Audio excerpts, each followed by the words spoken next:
TNGCL এর CNG বাহী লরির নিচে পড়ে মৃত 4 বছরের এক শিশু।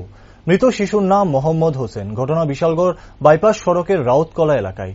ঘটনার খবর পেয়ে বিশালগড় অগ্নি নির্বাপক দপ্তরের কর্মীরা ঘটনাস্থল থেকে গুরুতর আহত অবস্থায় তাকে উদ্ধার করে বিশালগড় মহকুমা হাসপাতালে নিয়ে গেলে প্রাথমিক চিকিৎসার পর কর্তব্যরত চিকিৎসকেরা আহত শিশুকে হাপানিয়া হাসপাতালে রেফার করে দিলে হাপানিয়াতে নিয়ে যাওয়া হয়। হাসপাতালের চিকিৎসা করার পর শিশুটিকে মৃত বলে ঘোষণা করে। কিন্তু প্রশ্ন হল, বাইপাস রাস্তাতে গাড়ি গতিতে চলাফেরা করবে সেটা স্বাভাবিক কথা, কিন্তু মৃত শিশুর পরিবার কতটা অসচেতনতামূলক হলে নিজেদের বাচ্চা বাইপাসে চলে আসে, যার দরুন প্রাণ হারাতে হয় শিশুটিকে। কেননা বাচ্চা যখন ঘরে বা বাড়িতে থাকে তাকে দেখভালের দায়িত্ব মা বা বাবার থাকে। তারা দেখভাল না করে কি করছিল তখন একমাত্র ভগবানই বলতে পারবে। অন্যদিকে এলাকাবাসীরা যদিও গাড়িটিকে আটক করতে সক্ষম হয়, কিন্তু গাড়ির চালক পালিয়ে যায়।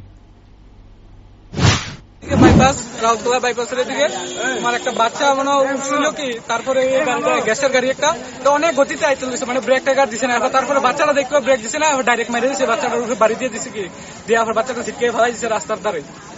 তারপরে গাড়িটা পেছনে পেছনে আইছি, গাড়িটার দিকে আছে, গাড়ি আমরা পাইছি কিন্তু মানুষ পাইছি না। ওদিকে কোন বাড়িতে গেছে না কিতা কইছে, মানে অনেকে কইছে কিন্তু কই ভিতরে কেউ দেয় না। বাচ্চারা বয়স কত? বাচ্চারা বয়স কত, মানে বছর 10 বছরের বেশি। নাম কি? এর নাম হচ্ছে হাসান মিয়া। বাবার নাম? বাবার নাম ময়না হোসেন। কোন জায়গায় বাড়ি? এটা উত্তর রাউতকলা। কোন জায়গায় ঘটনাটা হয়েছে? এটা উত্তর রাউতকলা বাইপাস স্টেশন। গাড়িটারে কোন আটকেছে? গাড়িটা লকডাউন বাজারের এই পাশে আটকানে পড়ছে। বাচ্চারা এখন কই আছে?